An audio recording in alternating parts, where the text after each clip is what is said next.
কলকাতা টিভিতে আপনাদের সকলকে স্বাগত। আপনাদের সঙ্গে রয়েছে আমি অঙ্কুর। শুরু করছি বাংলা বলছে। আজ যে ঘটনা ঘটেছে সেই ঘটনা 140 কোটির ভারতীয়ের স্বপ্নে বড় ধাক্কা। ভিনেশ ফোগাট অলিম্পিক্সে তিনি নামার ঠিক আগে তার যে ওজন নির্ধারিত ছিল তার থেকে 100 গ্রাম মাত্র বেশি হওয়ায় তাকে সেই যোগ্যতার জায়গা থেকে তিনি ছিটকে গিয়েছেন। অযোগ্য ঘোষণা করা হয়েছে তাকে ইন্টারন্যাশনাল অলিম্পিক কমিটির পক্ষ থেকে, এবং তারপরেই এই ঘটনার তীব্র প্রতিবাদ করা হয়েছে। এই বিষয়ে পিটি ঊষার নেতৃত্বে ইন্ডিয়ান অলিম্পিক অ্যাসোসিয়েশনের কাছে এই ঘটনার কড়া প্রতিবাদ করতে বলেছেন প্রধানমন্ত্রী নরেন্দ্র মোদী, এবং এই ঘটনা নিয়ে চর্চা হয়েছে সংসদে। গোটা দেশ ভিনেশ ফোগাটের সঙ্গে রয়েছেন, তিনি একজন চ্যাম্পিয়ন একথাই বলেছেন প্রধানমন্ত্রী নরেন্দ্র মোদী। ভিনেশ ফোগাটের পাশে দাঁড়িয়ে সমাজ মাধ্যমে বার্তা দিয়েছেন তিনি। অন্যদিকে কেন্দ্রের আরও কড়া অবস্থান নেওয়া উচিত ছিল দাবি করেছে বিরোধীরা। এই ঘটনার মধ্যেও আবার বিরোধীদের একাংশের পক্ষ থেকে অভিযোগ উঠছে যে এই ঘটনায় কোনো অন্তর্ঘাত হয়েছে কিনা সেই বিষয়টিও খতিয়ে দেখা উচিত। একদিকে যখন ভিনেশ ফোগাটের এই পরিস্থিতি, অন্যদিকে গত কয়েকদিন ধরেই সংবাদ শিরোনামে রয়েছে বাংলাদেশে আজকে আমরা যা দেখেছি যে সেনাপ্রধান, 3 বাহিনীর সেনাপ্রধান, রাষ্ট্রপতি এবং ছাত্রদলের যে প্রতিনিধি রয়েছে তাদের সঙ্গে বৈঠকের পর এই অন্তর্বর্তী সরকারের প্রধান হিসেবে নোবেলজয়ী অর্থনীতিবিদ মোহাম্মদ ইউনুসের নাম স্থির হয়েছিল। তিনি এই মুহূর্তে প্যারিসে, আগামীকালই তিনি ঢাকায় ফিরে আসছেন এবং বাংলাদেশে ফিরে তিনি শপথ গ্রহণ করবেন বলে আমরা জানতে পারছি। ফলে মোহাম্মদ ইউনুসের সামনে এখন একগুচ্ছ চ্যালেঞ্জ। একদিকে যেমন অশান্ত বাংলাদেশকে শান্ত করা, তার পাশাপাশি তার অর্থনীতি থেকে শুরু করে আইনশৃঙ্খলা ব্যবস্থা সমস্ত কিছুকেই কিন্তু তার পাশাপাশি একটি গণতান্ত্রিক রাষ্ট্রে পরিণত করার জন্য যা যা পদক্ষেপ প্রয়োজন সব করতে হবে মোহাম্মদ ইউনুসকে। ফলে এই দিকটি অত্যন্ত গুরুত্বপূর্ণ। অন্যদিকে তাদের প্রাক্তন প্রধানমন্ত্রী শেখ হাসিনা, পদত্যাগী প্রধানমন্ত্রী, তিনি এই মুহূর্তে ভারতবর্ষে রয়েছেন। ভারতবর্ষ থেকে অন্য কোন দেশে তার গন্তব্য হতে পারে তা নিয়ে চর্চা চলছে। এখনো পর্যন্ত বেশ কয়েকটি দেশ থেকেই তার সে দেশে যাওয়া নিয়ে বাধা তৈরি হয়েছে। ফলে তার কোথায় গন্তব্য, কি ভবিষ্যৎ শেখ হাসিনার, তা নিয়ে চর্চা চলছে। এরই মধ্যে আজকে বাংলাদেশ থেকে 205 জন ভারতীয়কে ফিরিয়ে নিয়ে আসা হয়েছে। বিভিন্ন জায়গায় ভারতের যে হাই কমিশন রয়েছে এবং অ্যাসিস্ট্যান্ট হাই কমিশন রয়েছে সেখানকার যে সমস্ত কর্মীরা তুলনায় কম প্রয়োজনীয় তাদেরকে সেই সমস্ত জায়গা থেকে তুলে নিয়ে আসা হয়েছে। এই পরিস্থিতি দুটি ক্ষেত্রে আমরা এই বিষয় নিয়ে চর্চা করব। আমাদের সঙ্গে রয়েছেন বিশিষ্ট অতিথিরা, দর্শকদের সঙ্গে পরিচয় করিয়ে দেব। রয়েছেন স্নেহায়ন সরকার, রাজ্য বিজেপির মুখপাত্র স্নেহায়ন সরকার। রয়েছেন পার্থপ্রতিম রায়, তৃণমূল কংগ্রেসের মুখপাত্র। আমাদের সঙ্গে রয়েছেন আশুতোষ চট্টোপাধ্যায়, প্রদেশ কংগ্রেসের মুখপাত্র, এবং রয়েছেন স্বপন মণ্ডল, সিপিআই এর মুখপাত্র। আপনাদের সকলকেই কলকাতা টিভির পক্ষ থেকে স্বাগত জানাই। আজকে হাসপাতাল থেকে ছুটি পেয়ে বাংলাদেশের প্রাক্তন প্রধানমন্ত্রী তথা বিএনপি চেয়ারপারসন খালেদা জিয়া, তিনি কি বক্তব্য রেখেছেন আমরা প্রথমে শোনাব। আমাদের নির্মাণ করতে হবে এক সমৃদ্ধ বাংলাদেশ। ছাত্র তরুণরাই আমাদের ভবিষ্যৎ। তরুণরা এই যে স্বপ্ন নিয়ে বুকের রক্ত ঢেলে দিয়েছে সেই স্বপ্ন বাস্তবায়নে করতে মেধা, যোগ্যতা, জ্ঞান ভিত্তিক গণতান্ত্রিক বাংলাদেশ গড়ে তুলতে হবে। শোষণহীন সমৃদ্ধ বাংলাদেশ, সকল ধর্মের গোত্রের অধিকার নিশ্চিত করতে হবে। আপনারা শুনলেন খালেদা জিয়ার বক্তব্য, যেখানে খালেদা জিয়া বলছেন যে নতুন বাংলাদেশ গড়ে তুলতে হবে। ছাত্র যুবদের যে স্বপ্ন ছিল সেই স্বপ্নের বাংলাদেশ গড়ে তুলতে হবে। কিন্তু কি চিত্র দেখছি আমরা, সেখানে যে স্বপ্নের গান গাইতেন জলের গান ব্যান্ডের সদস্য রাহুল আনন্দ, তার ধানমন্ডির যে বাড়ি ছিল সেই বাড়ি আজকে জ্বালিয়ে দেওয়া হয়েছে। অন্তত 3000 বাদ্যযন্ত্র পুড়িয়ে দিয়েছে। অথচ যারা পুড়িয়েছেন এই তাদের জন্যই, এই ছাত্রদের জন্যই, যারা এই আন্দোলনের পুরোধা ছিলেন, এই ছাত্রদের জন্যই গান বেঁধেছিলেন এই রাহুল আনন্দ। আজকে সেই বাংলাদেশে বলা হচ্ছে যে যদি ছাত্রদের জন্যই যদি গান বেঁধে থাকবেন তাহলে তারা কেন পোড়াতে যাবেন রাহুল আনন্দর বাড়ি। ফলে খুব স্বাভাবিক যে এখানে শুধু ছাত্ররা নয়, আরও অনেকগুলো গোষ্ঠী ঢুকে পড়েছে যারা হয়তো শুধুমাত্র এই লুটপাটের কাজ করছে, অগ্নিসংযোগের কাজ করছে, ভাঙচুরের কাজ করছে। তাহলে তাদের হাত থেকে এই বাংলাদেশে শান্তি ফেরার সম্ভাবনা কতটা উজ্জ্বল এই মুহূর্তে দাঁড়িয়ে। একদম প্রথমে আসবো রাজ্য বিজেপির মুখপাত্র স্নেহায়ন সরকারের কাছে। কতটা কঠিন এই মুহূর্তে এই পরিস্থিতি, কিভাবে ব্যাখ্যা করবেন?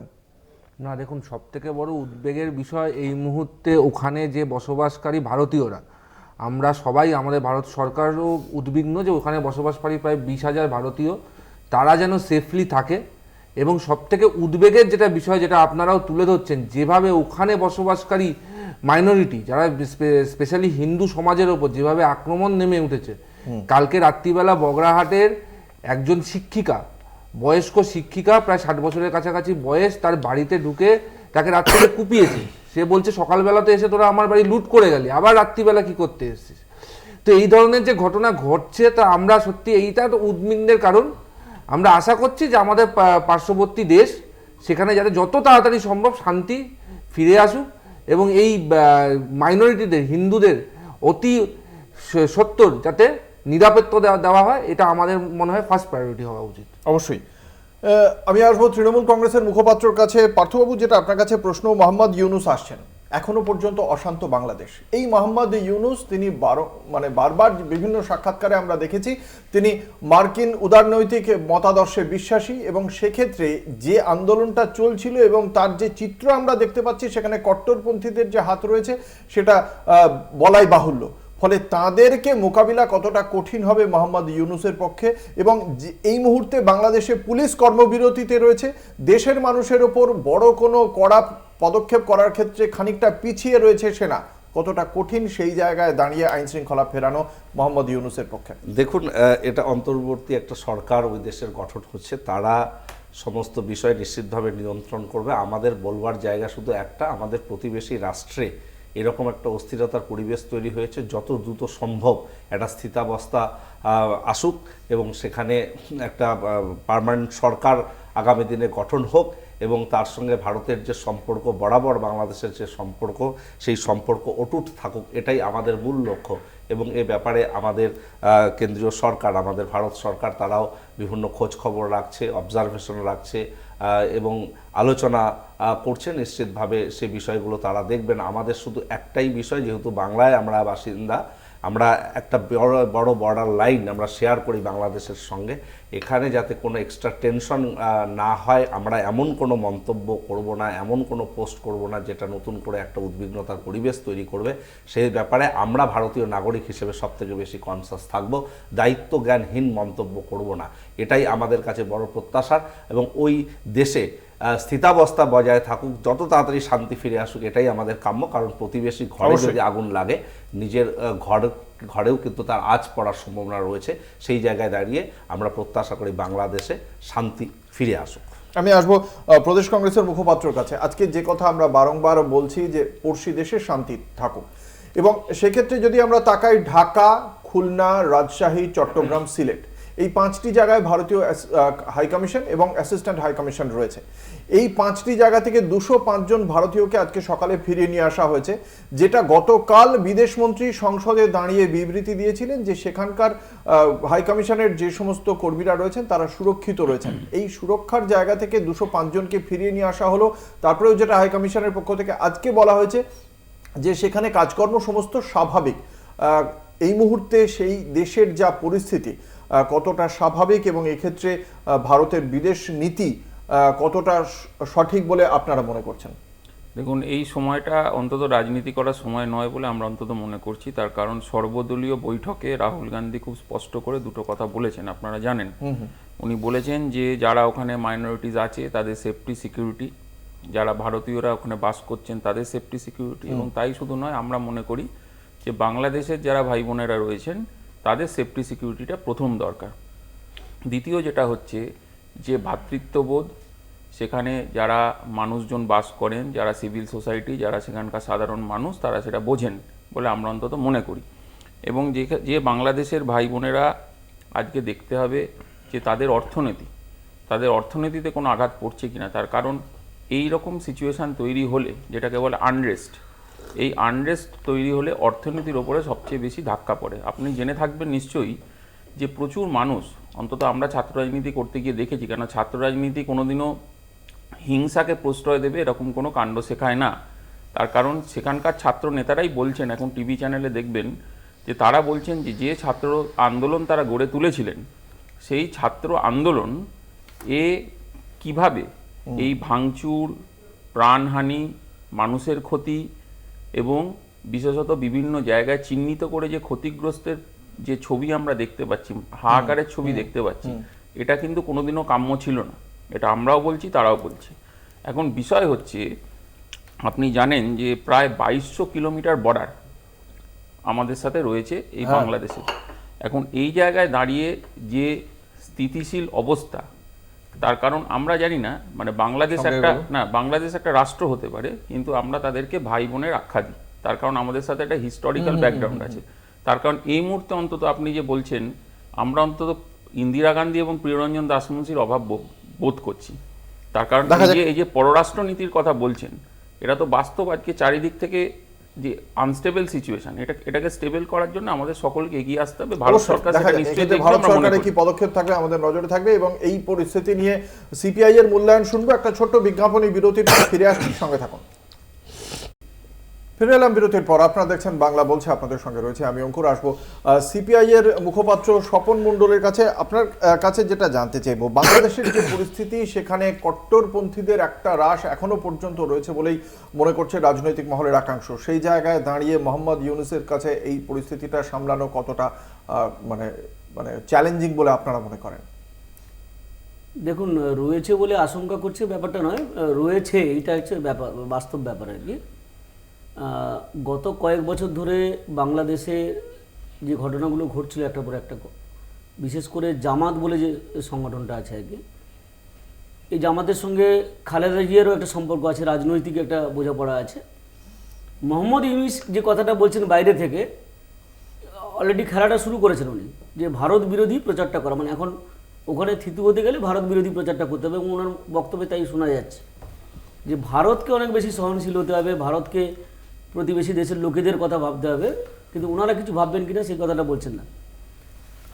রাশিয়া একটা প্রেস মিট করে বলেছিল গত বছর যে হাসিনা যদি ক্ষমতায় আসে, তাকে কিন্তু সরানোর জন্য বিদেশি শক্তি, বিশেষ করে মার্কিন যুক্তরাষ্ট্র, তার দাঁত নখ সব কিছু বের করবে, এবং এটা এখন প্রমাণিত হয়ে যাচ্ছে। ওই যে স্ক্রিপ্টটা রেডি করে রেখেছিল না মোহাম্মদ ইউনূস, যিনি কোনোদিন নির্বাচনে দাঁড়াননি বা জনগণের সঙ্গে তার সম্পর্ক সরাসরি ছিল না আর কি, ঠিক ওই লবি যে কথাটা বলি আমরা আর কি, আন্তর্জাতিক যে লবি, অতি দক্ষিণপন্থী আন্তর্জাতিক লবি, সেই লবি কিন্তু ঠিক নামটা পুশ করে দিয়েছে, মোহাম্মদ ইউনূস কিন্তু ওখানে প্রধানমন্ত্রী হবেন তদারকি সরকারের। প্রথম কথা আমরা যেটা বলি, যে ফোর্সটা কাজ করছে বাংলাদেশে, হতে পারে প্রতিবেশী দেশ, আমরা তাদের দেশের স্থিতাবস্থা ফিরে আসুক, শান্তি ফিরুক, এটা নিশ্চয়ই আমরা সবাই বলছি, আমরাও চাই। কিন্তু এই ছাত্র আন্দোলনের নাম করে, ছাত্রের মুখোশটা পরে আজকে সারা দেশে যে লুটপাট চলছে, বিরোধীদের ঘর বাড়ি ভাঙচুর চলছে, হ্যাঁ, এর পেছনে কারা? অবশ্যই মৌলবাদী শক্তির হাত আছে, অবশ্যই মৌলবাদী শক্তি। অবশ্যই যে কথা বলছেন, প্রায় সকলের মুখেই এক কথা শুনছি যে বাংলাদেশে শান্তি ফিরুক এবং সেখানটার বিষয়টা নিয়ে রাজনীতি না হোক, কিন্তু রাজনীতি শুরু হয়ে গিয়েছে। আমরা একবার শোনাবো বাংলাদেশকে কেন্দ্র করে আমাদের রাজ্যের শাসক এবং বিরোধীরা কিভাবে রাজনীতি করছেন, বা এই নিয়ে কিভাবে রাজনৈতিক চর্চা চলছে। শোনাবো প্রথমে রাজ্য বিজেপির মুখপাত্র তথা সাংসদ শ্রমিক ভট্টাচার্যের বক্তব্য, এবং তার পাল্টা তৃণমূল কংগ্রেসের পক্ষ থেকে কুণাল ঘোষের বক্তব্য। আমরা একে একে শুনবো তাঁদের বক্তব্য। ওপারে যারা আক্রান্ত হচ্ছেন, ওই ঘোষ, বোস, দত্ত, মিত্র, ঢোল, পোদ্দার, মুখার্জি, ব্যানার্জি সরকার, মহেশ্বরী, আগরওয়াল, গুপ্তা, এরা আমাদের রক্ত, আমাদের ভাই। আমরা এখানে মুখ বুজে বসে থাকতে পারি না। আমাদের তাদের দিকটাও একটা মানবিক মুখ নিয়ে বিচার করতে হবে। যারা ক্যাকাচিচি করতেন, এবার তাদের বোঝা উচিত যে সিএ এ রাজ্যে কেন আনা হয়েছে। আর পশ্চিমবঙ্গের সংখ্যাগরিষ্ঠ জনসম্প্রদায়কেও এটা বুঝতে হবে যে খুব সেদিন আর বেশি দূরে নেই যেদিন আমাদের রাজ্যে যদি মানুষ সচেতন না হয়, তাহলে এই দৃশ্যের পুনরাবৃত্তি এই রাজ্যেও হবে। সেটা দায়িত্বজ্ঞানহীন বাচালতা।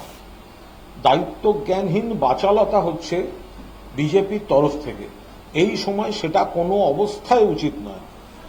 বাংলাদেশের অভ্যন্তরীণ বিষয় যেটা, সেটা কেন্দ্রীয় সরকার যা দেখার দেখছেন, যা বলার বলছেন। তৃণমূল কংগ্রেসের তরফ থেকে স্পষ্টভাবে বক্তব্য জানিয়ে দেওয়া হয়েছে। আন্তর্জাতিক বিষয়ে নিশ্চিতভাবে কেন্দ্র যা বলবে সেটা রাজ্য সরকার মানবে, কিন্তু পাশাপাশি যেহেতু আমাদের সীমান্ত পশ্চিমবঙ্গের সীমান্ত সবচেয়ে বেশি, তাই কেন্দ্রীয় সরকার বাংলাদেশ নিয়ে যা সিদ্ধান্ত নেবে বা যা প্রক্রিয়া চালাবে সেটা পশ্চিমবঙ্গ সরকারকে জানিয়ে এবং মাননীয় মুখ্যমন্ত্রীর সঙ্গে পরামর্শ করে নিলে সেটাই হবে বাঞ্ছনীয়। বিজেপির কেন্দ্রীয় নেতাদের উচিত এগুলো থামানো, আর যদি না থামায় তাহলে ধরে নিতে হবে যে বিজেপি বাংলাদেশের এই অশান্তিকে তারা ভোট মার্কেটিংয়ে ব্যবহার করার চূড়ান্ত জঘন্য কাজটা বিজেপির নেতারা করছেন। আমি প্রথমে আসব কংগ্রেসের কাছে। তৃণমূল এবং বিজেপির এই যে রাজনৈতিক তরজা, এটাকে আপনারা কিভাবে দেখছেন? দেখুন, অত্যন্ত দুর্ভাগ্যজনক এবং কান ধরে উঠবোস করা উচিত বলে আমরা মনে করি। তার কারণ হচ্ছে এরকম বক্তব্য শুনতে হবে। অঙ্কুরদা কি বলছো বলো তো? একটা দেশ এই যে বিভিন্ন সাম্প্রদায়িকতার কথাবার্তা বলছেন, আমি বলতে চাইছি রাহুল আনন্দ, তার বাড়ি জ্বলল, সে একজন মানে সঙ্গীত শিল্পী। শান্ত খান খুন হলো, মানুষ খুন হচ্ছে। এখানে আমরা দেখতে পাচ্ছি যে এই পশ্চিমবঙ্গের মাটিতে দাঁড়িয়ে কখনো ঈদের মঞ্চ থেকে ভোট আহ্বান করা হয়, কখনো পশ্চিমবঙ্গে রামের নামে ভোট আহ্বান করা। আমরা বলতে চাইছি মানুষ খুন হচ্ছে দিনের শেষে। আপনাদের সামান্য লজ্জা থাকা দরকার কি না এই সময়টা সংযম হবেন, কোথায় ডেভেলপমেন্টাল এজেন্ডা নিয়ে কথা বলবেন, ভারতীয়দের সেফটি নিয়ে কথা বলবেন, বাংলাদেশের ভাই বোনেদের উন্নতির কথা বলবেন।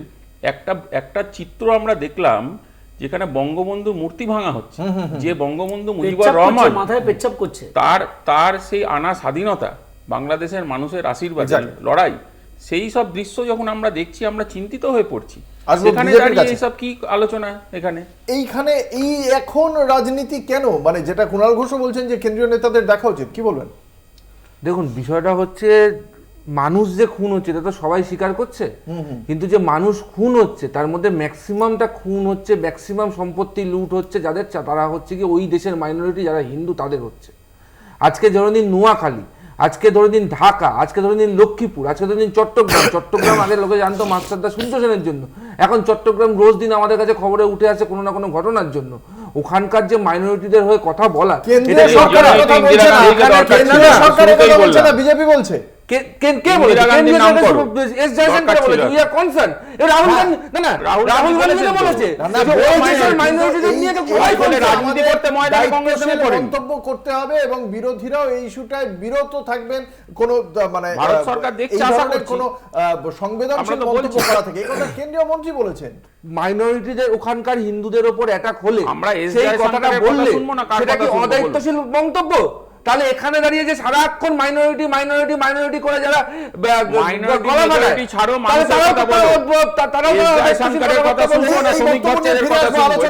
একটা ছোট্ট বিজ্ঞাপনী বিরতি সময় হয়েছে, বিরতির পরে ফিরে আসছি, সঙ্গে থাকুন। আপনারা দেখছেন বাংলা বলছে, আপনাদের সঙ্গে রয়েছে আমি অঙ্কুর। যে আলোচনায় আমরা ছিলাম ওপার বাংলার পরিস্থিতি নিয়ে, এপার বাংলায় চলছে রাজনৈতিক তরজা এবং শ্রমিক ভট্টাচার্য, কুণাল ঘোষের যে তরজা আমরা শোনালাম দর্শকদের, তার প্রেক্ষিতেই আমি আসবো তৃণমূল কংগ্রেসের মুখপাত্র পার্থপ্রতিম রায়ের কাছে। আজকে এই সময় কি এই চর্চাটার খুব বেশি গুরুত্ব রয়েছে, মানে খুব প্রয়োজন ছিল? দেখুন, আমরা তৃণমূল কংগ্রেসের কেউই রাজনীতি এই বিষয়টা নিয়ে করছি না, কিন্তু বিজেপি সুকৌশলে রাজনীতি করবার চেষ্টা করছে। দিলীপ ঘোষের বক্তব্যটা আপনারা দেখালেন না, তিনি আরও কিভাবে তাদের নেকেড পলিটিক্সকে সামনে এনেছে সেটা স্পষ্ট তার বক্তব্য। এটা তো শুভেন্দু অধিকারী প্রথম বলেছিলেন 1 কোটি লোক আমাদের দেশে শরণার্থী হিসেবে আশ্রয় নেবে এবং তাতে আমাদের ডেমোগ্রাফিটা চেঞ্জ হয়ে যাবে। তাদের রাজনৈতিক একটা কৌশল, তারা এই বাংলাদেশ ইস্যুটাকে সামনে রেখে বাংলায় তারা প্রভাব বিস্তার করতে চাইছে। এটা দুর্ভাগ্যজনক, কারণ এখন রাজনীতি করবার সময় নয়, এখন আমাদের সকলের দায়িত্বশীল নাগরিকের ভূমিকা পালন করতে হবে। আমাদের যা সেন্ট্রাল গভর্নমেন্ট আছে তারা যে পলিসিটা গ্রহণ করবে, রাজ্য সরকার তাতে নিশ্চিতভাবে সহমত পোষণ করবে। তবে আমরা যে কথাটা বলছি, যেহেতু বাংলা আমরা সবথেকে বেশি বর্ডার শেয়ার করি, এখানের সরকারের সঙ্গে নিশ্চিতভাবে আলোচনা সাপেক্ষে সবকিছু সিদ্ধান্ত গৃহীত হবে বলে আমাদের শ্রমিক ভট্টাচার্য যে মন্তব্যটা করলেন আর কি, বা তার প্রত্যুত্তরে যে কুণাল ঘোষ যে রিয়াকশন দিলেন আর কি, দুটোই হচ্ছে নিন্দনীয়। প্রথম কথা, শ্রমিক ভট্টাচার্য যে কথাটা বললেন এটা নিয়ে আমি বেশি করে বলবো। একেবারে একজন রাজ্যসভার সাংসদ হিসাবে তিনি বলছেন, বিজেপি নেতা হিসাবেও বলছেন, এটা অত্যন্ত দায়িত্বজ্ঞানহীন মন্তব্য বলে আমরা মনে করি। বর্তমান যা পরিস্থিতি চলছে, একটা ফরেন পলিসিতে আমরা জানি যে একটা যে ইউনিয়ন যে থাকে, ইউনিয়ন গভর্নমেন্ট, তারাই মূলত বিষয়গুলো ডিল করে আর কি। হ্যাঁ, তো শ্রমিক ভট্টাচার্য হয়তো হতে পারে তাদের দল সরকার চালাচ্ছে, কেন্দ্র সরকার, কিন্তু তাকে নিশ্চয়ই অথরাইজ করেনি এই ধরনের কথাবার্তা বলার জন্য। আর 2 নম্বর ব্যাপারটা হচ্ছে যে সাম্প্রদায়িকতা, মৌলবাদকে প্রশ্রয় দিলে তার কি ফল হতে পারে সেটা তো বাংলাদেশ এখন দেখছে, চোখের সামনে তো আমরা দেখতে পাচ্ছি। তাহলে এইটা ফ্র্যাঙ্কেস্টাইন হয়ে আবার মানে এই শ্রমিক ভট্টাচার্যদের একসময় আক্রমণ করবে না? এই মুভমেন্টটাকে তো আপনারাই সাপোর্ট করেছেন ফার্স্টের দিকে। এক সেকেন্ড, আপনাদের স্টুডেন্টস মৌলবাদ, আমি বলছি মৌলবাদ যে কোনো প্রান্তে, যে কোনো দেশে, যে কোনো ভাষাভাষী মানুষের ক্ষেত্রে মৌলবাদটা হচ্ছে অত্যন্ত একটা আপনারা তো দেখে আনছেন, আপনাদের রাজ্যসভা সংসদ বিকাশ রঞ্জন ভট্টাচার্য বলছেন ভারতবর্ষে এরকম বিস্ফোরণ হওয়া উচিত। পশ্চিমবাংলা না, ভারতবর্ষেও যেভাবে মৌলবাদকে উস্কানি দেওয়া হচ্ছে, হ্যাঁ দিচ্ছে তো, আমি তো বলছি বিকাশ রঞ্জন ভট্টাচার্য টুইটটা দেখুন, সরকারই দিচ্ছে তো। বিকাশ রঞ্জন ভট্টাচার্য টুইটটা দেখুন না, দিচ্ছে না, উনি বলেননি বিকাশ রঞ্জন ভট্টাচার্য টুইটটা পড়বো, কাউন্টার করছে না, বিকাশ রঞ্জন ভট্টাচার্য টুইটটা পড়বো, লাস্ট লাইনে লেখা আছে ভারতবর্ষ এরকম বিস্ফোরণ হওয়া উচিত। আমার প্রশ্ন মানে যেরকম মৌলবাদী অ্যাক্টিভিটিস চলছে বাংলাদেশে, সেটা ভারতবর্ষ না, শুরু আমি হোক। তো জানি ওই যে কয়েকদিন আগে মোহন ভাগবত তো ইমামদের সঙ্গে সাক্ষাৎ আর করেছে, ওই যে আপনারা যেরকম ভাবে এই মুভমেন্টটাকে সাপোর্ট করেছিলেন, আমরা বলি না যে স্টুডেন্টস মৌলবাদ, ইউনিয়ন বলে মৌলবাদী আপনাদের যারা এই ছাত্রদের জায়গাটা একেবারে না। বাংলার মানে রাজনীতিটা একেবারে সামনে বেরিয়ে আসছে এবং সেটা পুরোটার উৎসটা বাংলাদেশ। অবস্থা আপনারা তৈরি করে দেন। আমি বুঝতে পারছি না, মানে এখানে যারা বলছেন কথাগুলো মৌলবাদ এই সেই হ্যানা ত্যানা, দেখুন গোটা পৃথিবীতে যারা গণতান্ত্রিক প্রেমী মানুষ তারা উগ্র মৌলবাদকে কখনো প্রশ্রয় দেন না, সে যে ফর্মেই আকারে হোক না কেন, এটা মানতে হবে।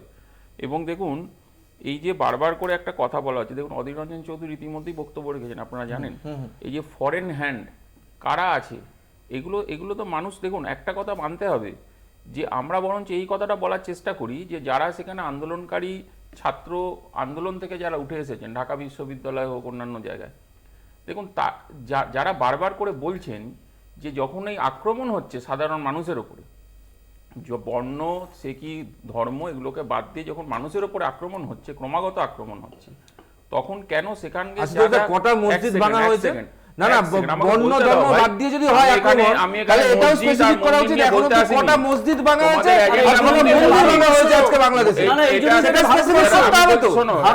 মসজিদ নিয়ে আলোচনা করতে আসেনি, হ্যাঁ করে আছে, কিন্তু ওখানে যে হচ্ছে সেটা এখানে আমাদের মুখ বন্ধ করে রাখলে তো সেটা আমি ঠিক এই জায়গায় জানতে চাইছি যে এই পরিস্থিতিতে দাঁড়িয়ে আপনার কি মনে হয়, যেখানে এই ধর্মীয় মৌলবাদ খুব বেশি করে আমাদের রাজ্যে কি আছে তার চতুর্গুণ রয়েছে এই মুহূর্তে বাংলাদেশে, সেইখানে মোহাম্মদ ইউনূস কালকে শপথ গ্রহণ করবেন এবং তিনি অন্তর্বর্তী প্রশাসনকে দিয়ে সেই আইন শৃঙ্খলা পরিস্থিতি সঠিক করার চেষ্টা করবেন। খুব ইজি, এবং যতক্ষণ কিন্তু বাংলাদেশে আগুন জ্বলবে ততক্ষণ কিন্তু আমরা সেই আঁচে পুড়ব।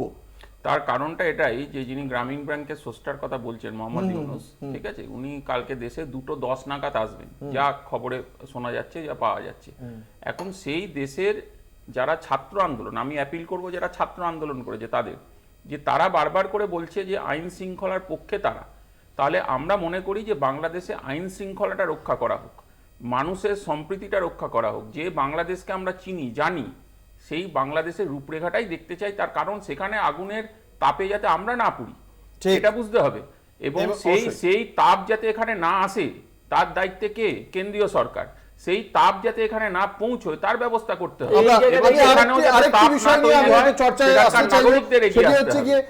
শেখ হাসিনা আমাদের দেশে এই মুহূর্তে রয়েছেন, ফলে সেই জায়গায় দাঁড়িয়ে শেখ হাসিনা যেহেতু সেখানকার পদত্যাগী প্রধানমন্ত্রী, কার্যত চাপের মুখেই তাকে এদেশে পালিয়েই আসতে হয়েছে এক প্রকার, মাত্র 45 মিনিট সময় পেয়েছিলেন তিনি, ফলে এই মুহূর্তে তাকে ভারতে আশ্রয় দিতে হচ্ছে, কারণ তার অন্য কোনো দেশে যাওয়ার এখনো পর্যন্ত অনুমোদন তিনি পাননি। ভারতে কতদিন থাকবেন এখনো পর্যন্ত আমরা জানি না। এই অবস্থায় দাঁড়িয়ে ভারত যদি তাকে আশ্রয় দেয়, সেক্ষেত্রে পরবর্তী অন্তর্বর্তী যে প্রশাসন বাংলাদেশে তৈরি হচ্ছে, মোহাম্মদ ইউনূস যিনি শেখ হাসিনার তীব্র বিরোধী, তার সঙ্গে ভারতবর্ষের কূটনৈতিক সম্পর্কে কি কি প্রভাব পড়তে পারে? প্রথমে সিপিআই স্বপন মণ্ডল। দেখুন, আমি প্রথমে একটা কথা শুধু উল্লেখ করে এটাতে আসি, এই ছাত্রদের যে মুভমেন্ট ছিল, Bangladesh communist party of Bangladesh, তারা কিন্তু প্রাথমিকভাবে সমর্থন করেছিল ছাত্রদের যে ইস্যুগুলোকে নিয়ে, কিন্তু পরবর্তীকালে এটা হাইজ্যাক হয়েছে। বেশ, তো যেটা বলছি শেখ হাসিনার বিষয় যেটা বলছি, যে ভারতবর্ষে শেখ হাসিনাকে যদি আশ্রয় দিতে চায় সেটা খুব একটা খারাপ পদক্ষেপ হবে বলে আমার মনে হয় না, কারণ আমরা গণতন্ত্রের পক্ষে। বাংলাদেশে হাসিনা কিন্তু জিতেছিলেন গণতান্ত্রিক প্রক্রিয়ার মাধ্যমেই জিতেছিল, তাকে কিন্তু ক্ষমতাচ্যুত করা হয়েছে এবং আপনি যেটা বললেন কিছুক্ষণ আগে যে গান পয়েন্টে ক্ষমতাচ্যুত করা হয়েছে, এটার প্রতিবাদ জানানোর জন্য না, আমরা এটা জানি না গান পয়েন্ট কিনা, তবে চাপের মুখে চাপের মুখে করেছে এবং পার্থপ্রতিম রায়। তাহলে ভারতবর্ষ তাকে ভারতবর্ষের আশ্বাস সঙ্গে সঠিক সেক্ষেত্রে সিদ্ধান্ত হবে। কূটনৈতিক সম্পর্কে বাংলাদেশের আগামী দিনে কোনো সমস্যা তৈরি হতে পারে? দেখুন, আমাদের প্রতিবেশী দেশ বাংলাদেশ, যারাই সেখানে থাকুক তাদের সঙ্গে সুসম্পর্ক আমাদের থাকবে, এটাই স্বাভাবিক। হাসিনা যিনি এই মুহূর্তে প্রাক্তন প্রধানমন্ত্রী, তাকে আন্তর্জাতিক নিয়ম কানুন রয়েছে, আমাদের দেশের পলিসি রয়েছে, নির্ধারণ নিশ্চিতভাবে হবে। তবে আমরা মনে করি যে মানবিকতার দৃষ্টিভঙ্গিও তো রয়েছে, সব দিক বিচার মানবিকতার দৃষ্টিভঙ্গির ছবি আমরা আপনারা এই মুহূর্তে দেখতে পাচ্ছেন কলকাতা টিভির পর্দায়। বহু মানুষ সীমান্ত পার করে আসছিলেন এবং সেখানে তাদেরকে আটকানো হয়েছে ভারতীয় সীমান্তরক্ষী বাহিনীর পক্ষ থেকে, তাদেরকে আটকে দেওয়া হয়েছে, কিন্তু মানুষ আসার কিন্তু কোনো বিরাম নেই। এই পরিস্থিতিটা অত্যন্ত উদ্বেগজনক। বিজেপি স্নেহায়ন সরকার, একদিকে আমরা দেখতে পাচ্ছি যে এই জায়গা থেকে প্রচুর মানুষ এই মুহূর্তে সীমান্তের দরজাগুলোতে কড়া নাড়ছে। কতটা উদ্বেগজনক পরিস্থিতি বলে আপনারা মনে করেন, এবং এক্ষেত্রে মানুষের বিচার করে তাদের ভেতরে আসতে দেওয়া উচিত নাকি ধর্মের বিচার করে? বিজেপির কি মত? এটা তো ইতিহাসের পুনরাবৃত্তি অঙ্কুরদার। 1947 হয়েছিল, 1971 হয়েছিল, আমার নিজের পরিবার এসেছিল 1947, এবং আমরা যতদূর জানি 1971 পরবর্তী সময় ক্রমাগত ঘটতে চলেছে। বিষয় হচ্ছে ওখান থেকে যারা ধর্মীয় নিপীড়নের শিকার হয়ে যেসব শরণার্থীরা আসছে, আমাদের তাদেরকে জায়গা দিতে হবে অ্যাট এনি কস্ট, বিকজ ওইখান থেকে উৎপীড়ন হওয়া হিন্দুদের আর কোনো জায়গা নেই। এটাই তাদের শেষ, এই পশ্চিমবাংলায় হচ্ছে শেষ হিন্দু বাংলা হোমল্যান্ড, তাই তাদেরকে যে কোনো মূল্যে তাদেরকে জায়গা দিতে হবে। শরণার্থীদের কি মানে শরণার্থীদের শুধুমাত্র যে হিন্দু আসছেন এমনটা নয়, আমাদের কাছে কিন্তু খবর রয়েছে সমস্ত ধর্মের লোকজনই আসছেন বিভিন্ন জায়গা দিয়ে। সেখানে মানে বিজেপির অবস্থানটা কি? না, আমরা তো সিএ এর জায়গাতে দাঁড়িয়েও, আমরা তো সিএ এর জায়গাতেও দাঁড়িয়ে শুধুমাত্র হিন্দুদেরকে এখানে অন্তর্ভুক্ত করার কথা বলা হয়নি। সেখানেও ধরে নিন বৌদ্ধ, জৈন বা বাকি যারা যারা মাইনরিটিস আছে, ওই দেশে যেসব মাইনরিটিসরা ধর্মীয় উৎপীড়নের জন্য আসছে, আমরা সবাইকেই তাদেরকে জায়গা দেওয়ার কথা বলেছি এবং দাবিও করেছি। যে আমরা বলেছি যে রাজ্য সরকার যেন এই ব্যাপারটা কেন্দ্রীয় সরকারের সাথে কথা বলে সহমত পোষণ করে যেন এই জায়গাটা দেখে যে শরণার্থীদের রিহ্যাবিলিটেশনটা যেন ঠিকমতো করে করা হয়। আমরা শুনলাম, আমরা আশা করব পড়শি রাষ্ট্রে আগামীকাল মোহাম্মদ ইউনূস শপথ গ্রহণ করার পর আশু কিছু পদক্ষেপ করবেন। ওই রাষ্ট্রের মানুষজনও এই বিষয়ে তাদের অন্তর্বর্তী প্রশাসনের আবেদন মেনে শান্ত হবেন। শান্ত হোক বাংলাদেশ, আমরাও সেটাই চাই। সেখানে শান্তি ফিরুক, উন্নতি করুক বাংলাদেশ। আরেকটি গুরুত্বপূর্ণ বিষয়, ভিনেশ ফোগাট, যিনি অলিম্পিক্সের কুস্তির ফাইনালে পৌঁছে গিয়েছিলেন, কিন্তু সেখানে শেষ মুহূর্তে 50 কেজি বিভাগে তিনি প্রতিদ্বন্দ্বিতা করছিলেন। মাত্র 100 গ্রাম ওজন তার আজ সকালে বেশি দেখা যায়, এবং তারপরেই তাকে এই টুর্নামেন্ট থেকে অযোগ্য বলে, বাতিল বলে ঘোষণা করে দেওয়া হয় অলিম্পিক্সের অথরিটির পক্ষ থেকে। এবং কর্তৃপক্ষের এই সিদ্ধান্তের পরেই খুব স্বাভাবিকভাবেই কান্নায় ভেঙে পড়েন ভিনেশ ফোগাট। তিনি হাসপাতালে চিকিৎসাধীন রয়েছেন। এই ঘটনায় তীব্র প্রতিবাদে গর্জে ওঠে গোটা দেশ। গোটা দেশ তার প্রতি সহমর্মিতা জানায়। প্রধানমন্ত্রী নরেন্দ্র মোদী তাকে সমাজ মাধ্যমে বার্তা দেন। ইন্ডিয়ান অলিম্পিক অ্যাসোসিয়েশনের প্রধান পিটি ঊষার সঙ্গে নিজে কথা বলেন, তীব্র প্রতিবাদ করার নির্দেশ দেন পিটি ঊষাকে। একই সঙ্গে সংসদে দাঁড়িয়ে বিবৃতি দিয়েছেন কেন্দ্রীয় ক্রীড়ামন্ত্রী মনসুখ মান্ডাভিয়া। আমরা কি বলেছেন আমরা প্রথমে শোনাব।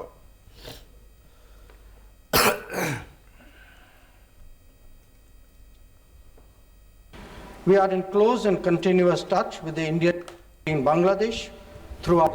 মনসুখ মান্ডাভিয়া কি বলেছেন আমি পিসিআর কে বলবো সেটা শোনাতে।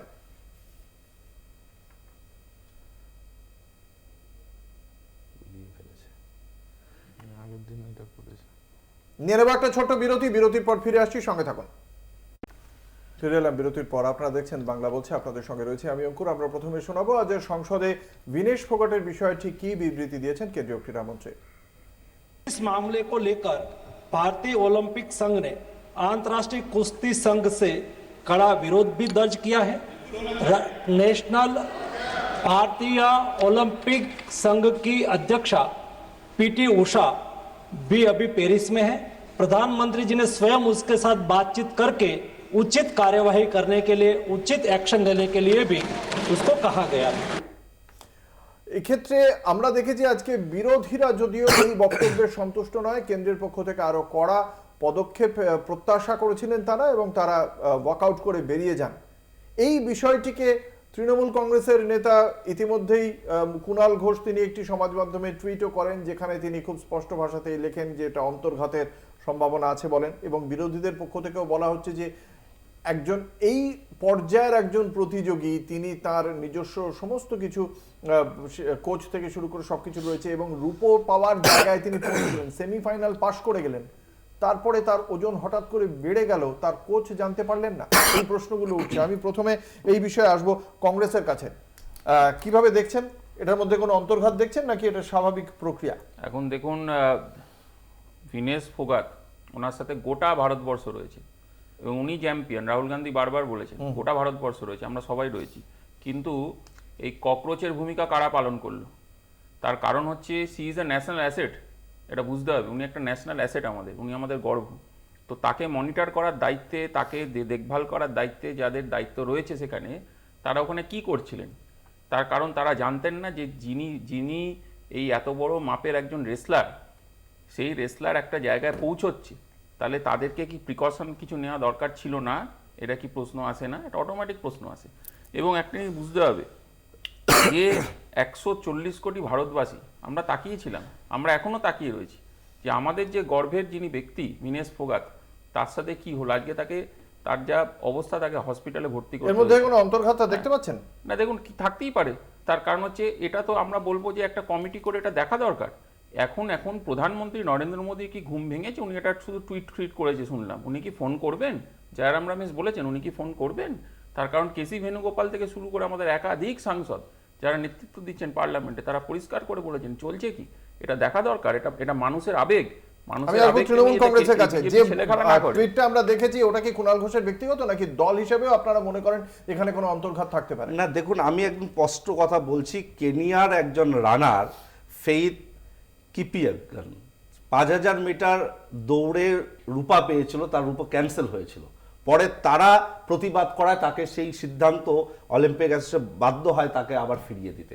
তাহলে আমাদের এই ক্ষেত্রে কেন জোরালো প্রতিবাদ হলো না?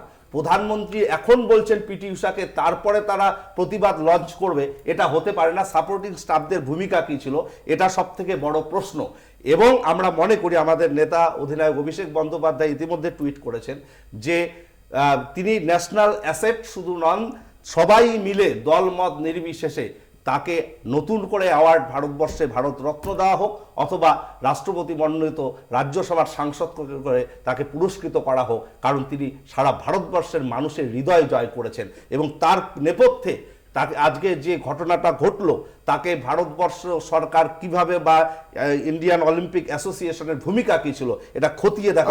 বিজেপির কাছে এখানে একদম একটা অন্তর্ঘাতের প্রশ্ন উঠছে এবং তার পাশাপাশি ভূমিকায় গাফিলতি আছে কিনা, তার কোচ সহ যে সাপোর্টিং স্টাফরা ছিল তাদের গাফিলতি আছে কিনা, এবং কেন্দ্রের প্রতিবাদ করার ক্ষেত্রে আপনারা তো দেখেইছেন সংসদ থেকে ওয়াকআউট করেছে বিরোধীরা। স্নেহা, কুণাল ঘোষ একটা কাজ করতে পারতো এখান থেকে, না শেখ শাহজাহান শওকত মোল্লাদের পাঠাতে পারতো, শুটিংয়ে আমরা আরো 2-1টা মেডেল বেশি পেতাম।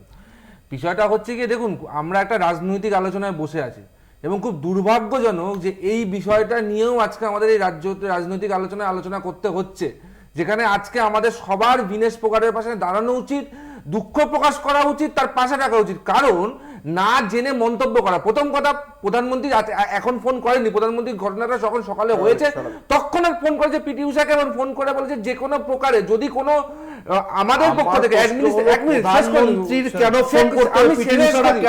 আমি শেষ করতে দিন, তারা কর্মসূচি আমাকে বলতে দিন, পারতে দিন না। পুরো বিষয়টা হচ্ছে পিটি উষারা যখন গেছেন তখন প্রধানমন্ত্রী তরফ থেকে বলা হয়েছে যদি কোনোভাবে অ্যাডমিনিস্ট্রেটিভ ওয়েতে কোনো কমপ্লেন লঞ্চ করে যদি ভিনেস ফোগাটকে ফিরিয়ে আনা যায়, সেটা যেন তৎক্ষণাৎ করা হয় এবং পিটি উষারাও করেছে। এবং আমি একটা কথা বলি, ভিনেস ফোগাটের সাপোর্টিং স্টাফ যে কোনো অ্যাথলিটের সাপোর্টিং স্টাফ সে নিজে ঠিক করে। এবং কেন ঘটনাটা ঘটেছে, উনি তো 53 কেজি ক্যাটাগরিতে লড়াই করেন, 53 কেজি ক্যাটাগরিতে উনি পারেননি, কারণ এবার অন্তিম ফানগাল ওখান থেকে সিলেক্ট হয়েছে। পরে 50 কেজিতে উনাকে দেওয়া হয়েছে, ডিরেক্ট সিলেকশন করা হয়েছে ভিনেস ফোগাটকে, এবং উনি নিজে ওয়েট কমিয়ে খেলছিলেন। কালকে যখন উনি সেমিফাইনাল বা ওনার আগের বাউট গুলো লাগে, উনি 50 কেজির নিচে বাউট করে তারপরে খেলতে নেমেছেন এবং খেলা চলাকালীন যেহেতু তাকে কিছু খাবার দাবার নিউট্রিশন নিতে হয়, কিছু জল খেতে হয়, সেই সময় উনার ওয়েট বেড়ে যায়। এক রাত্রির মধ্যে ভিনেস ফোগাট এবং তার সাপোর্টিং স্টাফ কালকে সারা রাত্রির চেষ্টা করেছে উনার চুল কেটেছে, উনার রক্ত নিয়েছে, উনার কাপড় যে আছে সেটাকে লাইট করা হয়েছে, সারা রাত চেষ্টা করার পরেও আজকে প্রায় 2 কেজি কমিয়েও প্রায় 100 গ্রামের জন্য মিস করে গেছে বিনেশ ফোগাট। আজকে আমরা এখানে দুঃখ প্রকাশ না করে রাজনৈতিক আকচাকচি করছি, আমাদের সত্যি লজ্জা লাগছে আজকে এই বিষয়টা নিয়ে রাজনৈতিক আলোচনা। বিষয়টা হচ্ছে যে অন্তর্ঘাত আছে কি নেই আর কি, এটা নিয়ে আমরা এখানে চ্যানেলে বসে বুঝতে পারবো না, কারণ ওখানে কি ঘটনাটা ঘটেছে ব্রিজভূষণ বলতে পারবো। হ্যাঁ, এবার আরে যদি ব্রিজভূষণের এত ক্ষমতা থাকতো তাহলে তো আমরা রেসলিং এর 3-4টা নিয়ে আসতাম, এটা সম্ভব? শুনে বিষয়টা হচ্ছে যে উনি যখন কোয়ার্টার ফাইনালটা ক্রস করলেন, সেমিফাইনালে গেলেন আর কি, তখন তো আন্ডার 15-এ মানে 50 কিলোতে লড়াই করেছেন, তখন ওজনটা হয়েছিল না, সকালবেলা একবারই হয়, আপনি জানুন আগে। আমি কথাটা ভালো করে শুনি। কালকে সকালবেলা পর 3টে ম্যাচ হয়েছে, কথা বলছি না। হ্যাঁ কালকে সকালবেলা একবারই ওনারা পাওয়া হয়েছে, আপনার বক্তব্যটা শেষ করুন। আমার প্রশ্নটা হচ্ছে যে 50 কিলো গ্রুপে তো উনি লড়ছেন, 50 কিলো গ্রুপে। এবার 50 কিলো উনি যখন কোয়ার্টার ফাইনালটা ক্রস করে, আগে কোয়ার্টার ফাইনালে যখন ঢুকলেন তখন 50 কিলো ছিলেন, কোয়ার্টার ফাইনালে যখন ক্রস করে আবার সেমিফাইনালে গেলেন তখনও কিন্তু 50 কিলো ছিলেন। তাহলে এই যে সেমিফাইনালে থেকে ফাইনালে উঠে যাওয়াটা, তাহলে কিন্তু 50 কিলো থেকেই কিন্তু তিনি ক্রস করেছেন। তাহলে নিয়ম অনুযায়ী এখানেই তো বৈধতা দেওয়া উচিত, উনি ফাইনালে উঠেছেন।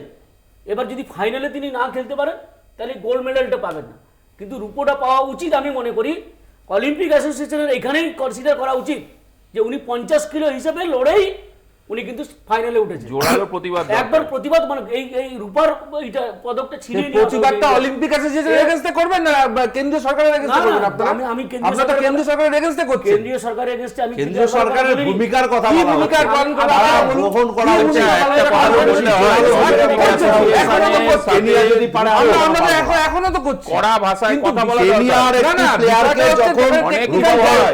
আরে সেটা তো ট্র্যাক এন্ড ফিল্ডে যে বক্সিং রিং এ যিনি মহিলা প্রতিযোগী তার তিনি আদৌ মহিলা কিনা তা নিয়ে প্রশ্ন উঠেছে। লিঙ্গ নির্ধারণ পরীক্ষায় ফেল করা দুজন প্রতিযোগী, একজন তাইওয়ানের একজন আলজেরিয়ার, তাদের লিঙ্গ নির্ধারণ পরীক্ষায় তারা ফেল করেছিল এবং আইবিএ ইন্টারন্যাশনাল বক্সিং অ্যাসোসিয়েশন সেই নিয়ে বক্তব্য রেখেছে।